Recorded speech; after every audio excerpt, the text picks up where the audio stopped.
Welcome. We are starting the weekend off right with watches. And leading off, we have the Tudor Black Bay Chronograph Inverse Panda. Now, this came out about 5 years after the original, and as you can see, it is an inverse Panda dial. So we have a black dial, silver on black. It is powered by a version of the Breitling B01 movement, but this example on a Bund strap is military-inspired, wears differently, and has a unique aesthetic. So let's take a look at this on the wrist, because the Bund strap changes almost everything about the way the watch looks and wears. Now, historically, German armed forces would have used something like this to protect the wrist from the extreme hot and cold temperatures that are suffered at altitude. So to avoid conducting intense heat or cold into the wrist, you would have this underslung Bund-style strap. It does add thickness to the watch. It's 14.6 millimeters thick without the strap, 16.4 with the strap. But what I'm going to emphasize here is that it doesn't really create the fit issues and the seating, and security issues that you get with a NATO strap. This is actually quite planted on my 16 centimeter circumference wrist and very comfortable.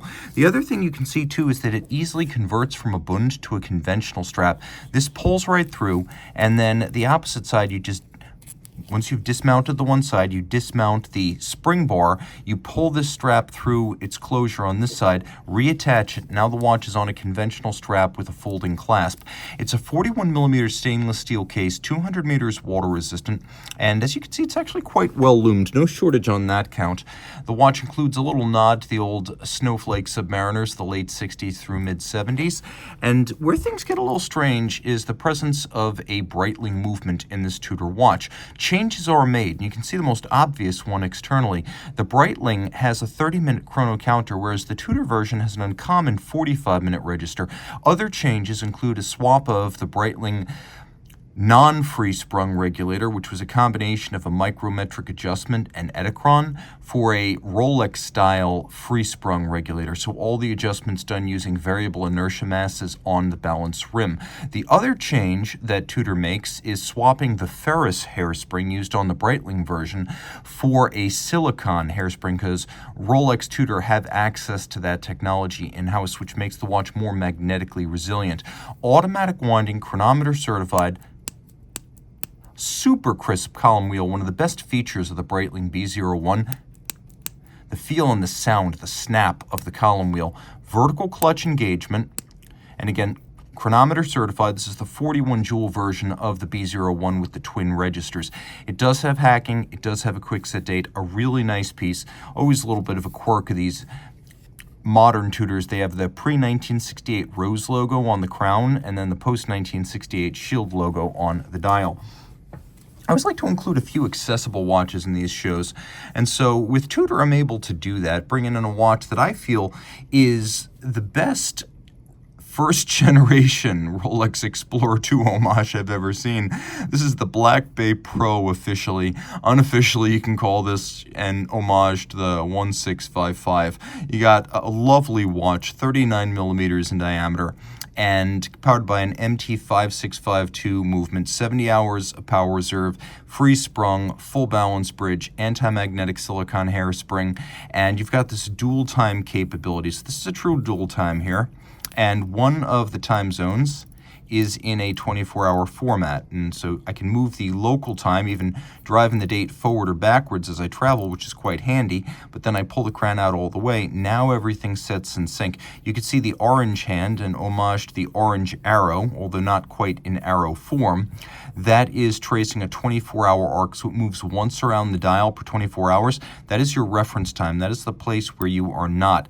You can see that this watch features a little bit of photina. Again, the retro homage goes pretty far, as it's designed to sort of imagine what a Rolex 1655 dial might look like more than 50 years hence. So you can see that it's consistent. It's on the hands, the color of the printing, including the chaptering, and then the color of the date disc. Now, what's fascinating here is that the indices are actually solid blocks of loom rather than printed features. So they're applique, but they look like the old printed dials of the 70s. We have this lovely 70s style lapping machine radio steel grain on the bezel, and then another homage right there, this to a plexiglass. What you're actually looking at is sapphire, but with the dramatic camber, it gives you some of that bubble-like charm of a plexiglass.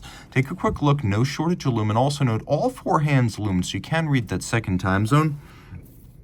Still 200 meters, water resistant. You can see manufacturer caliber in here. This is truly a Tudor caliber. No Breitling on duty here. We have a sort of pyramide or clou de Paris.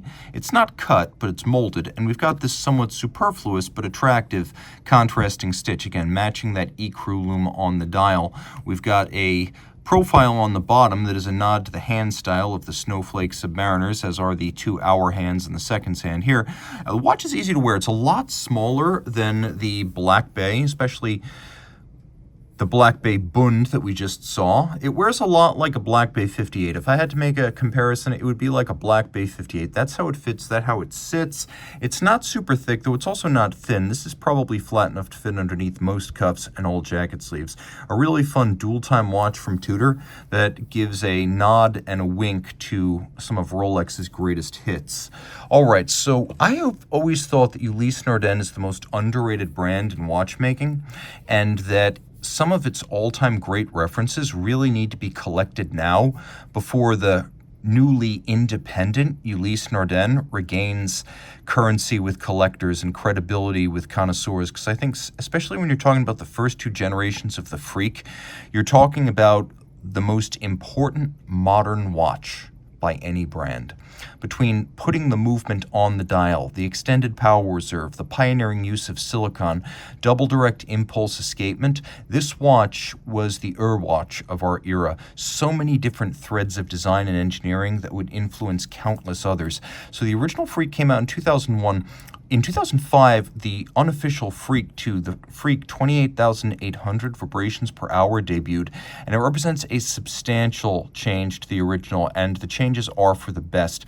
44 millimeters in white gold. It's only 12 millimeters thick and 54 lug to lug, so it's broad, but it's thin. We were introduced to this locking mechanism whereby you lift the little plaque down at 6 o'clock. Now you can set the time. You set the time using the bezel.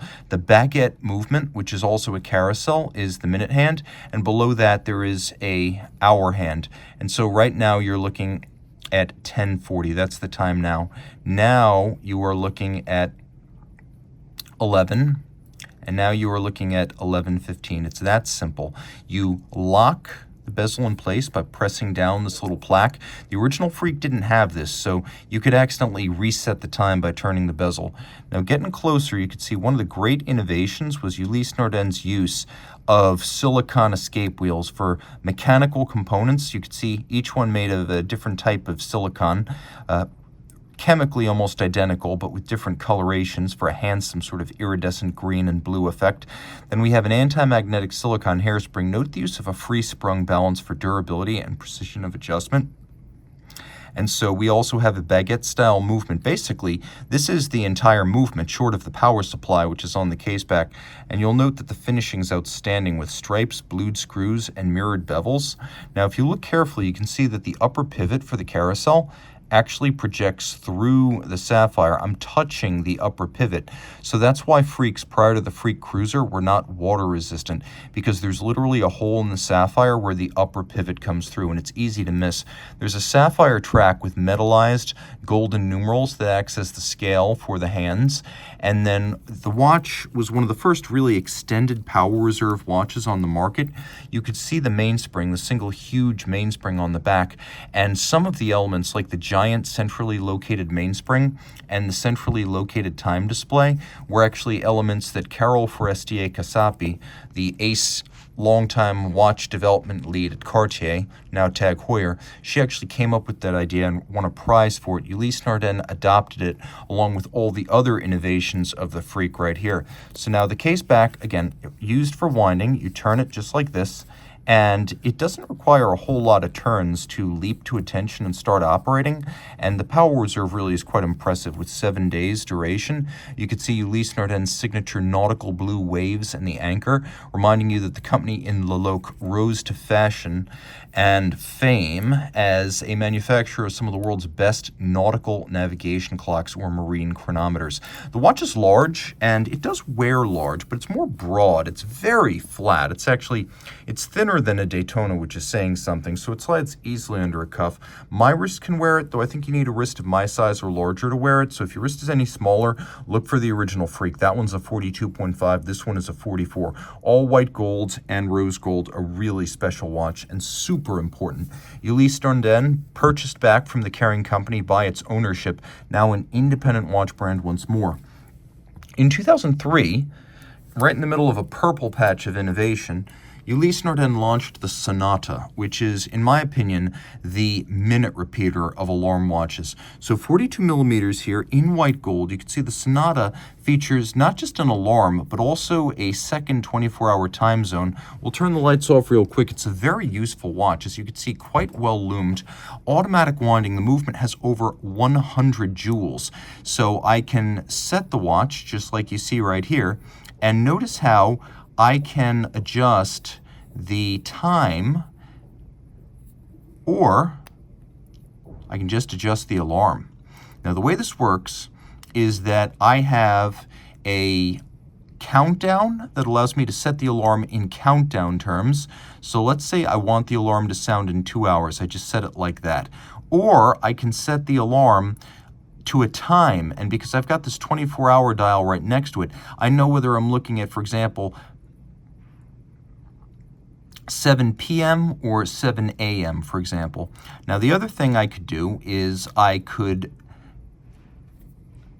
turn the alarm off if I want it wound and armed but not active. I have the ability to toggle like that. So between my ability to set the alarm for a time or a countdown, I have a tremendous amount of versatility. Minute repeater style centrifugal governor, gong, and striker. You could see that governor right there on a dial side bridge. It is loud enough to wake you up. This is how the travel time system works. And you could see it's keyed to the countdown to let you know how changing the time on the dial changes the countdown. Another feature that's very special is, I'll just demonstrate this real quick, the fact that we have a double-digit date, and this double-digit date is very snappy. Dial side blued screws, Côte de Genève. We also have polished screws and polished governor. And on the back, you can see Sonata by Ulysse Nardin. And all in white gold, it's a weighty watch. It's an impressive piece and a real breakthrough. It is loud enough to wake you up even if you're wearing earplugs, and you can see a concave bezel all the way around really improves the perception of a slim profile, thinning the watch visually. This is a fantastic machine.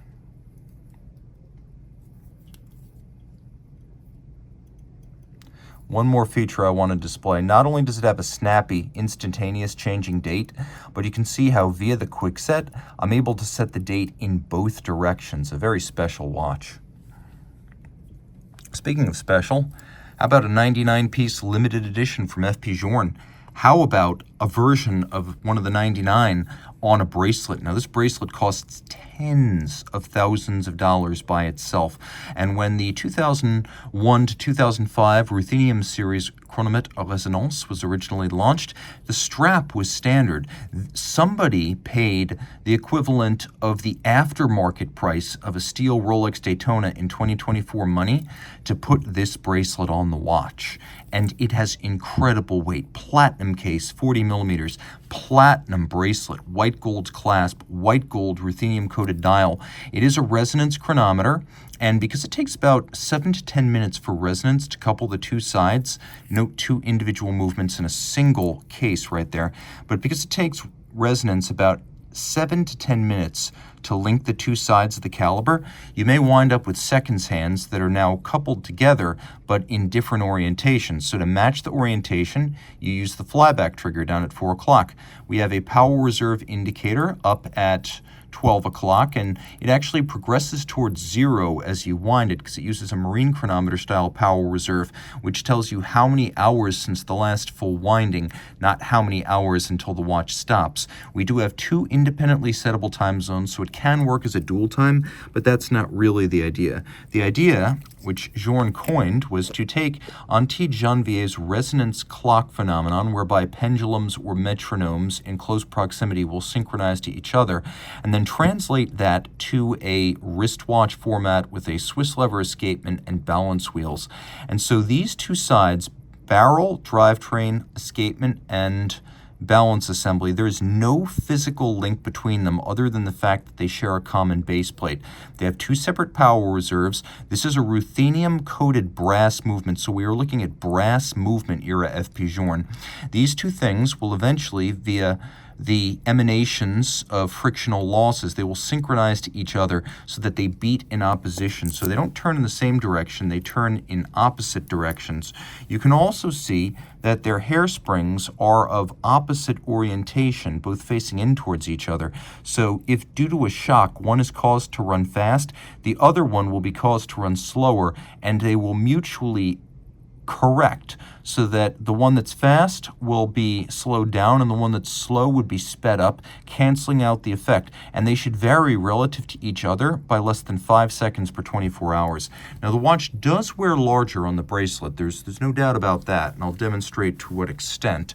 I would say that because it is now 56 millimeters from end link to end link across the wrist, this watch, which is part of a set of 5 ruthenium models, it requires a wrist of my size or larger on the bracelet. If you just want the bracelet as a collectible, buy the watch, put it on a strap. Now it'll fit on a wrist as small as 14 centimeters circumference. But on the bracelet, I recommend 16 and up.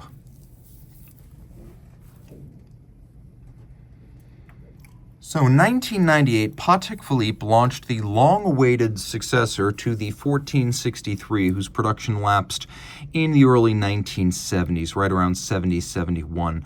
Well, it was a long time coming, but it was worth the wait. The 1998 5070 was a revelation. Huge at 42 millimeters, it copped the look of the Patek Philippe Museum's reference 2512 chronograph. The original was 46, so the 42 production model was actually a bit of a mid-size by the standards of the original. Now this came out in 2002. Each of the golds was made for 4 years, so 98 to 2002, yellow. 2002 through 2006, white. And then from 2004 through 2008, rose. And then there was a 1-year run spanning 2008 to 2009 with the platinum. Well, this white gold model, as you can see, is in excellent shape. The sharpness of the bezel and the case flank is always something you look for on one of these. You can also see that the fluting of the lugs is still quite pronounced. When these are badly polished or overly polished, you lose that fluting.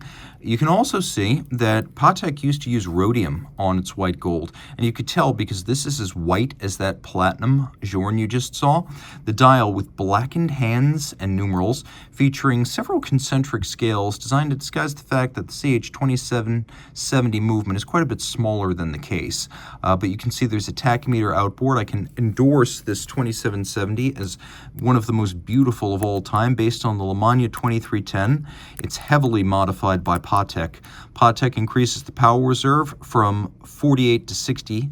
Patek changes out the mobile stud index regulator for a free-sprung balance. Patek swaps out the flat hairspring for an overcoil, regulates in 6 positions, and Geneva hallmark finish. You could see it on the balance cock right there. We have steel chronograph components. We have rhodium-plated brass bridges and plates, outstanding column wheel feel, lateral clutch chronograph, and you can see that all of the pieces decorated to the nth degree, doing the Geneva seal proud.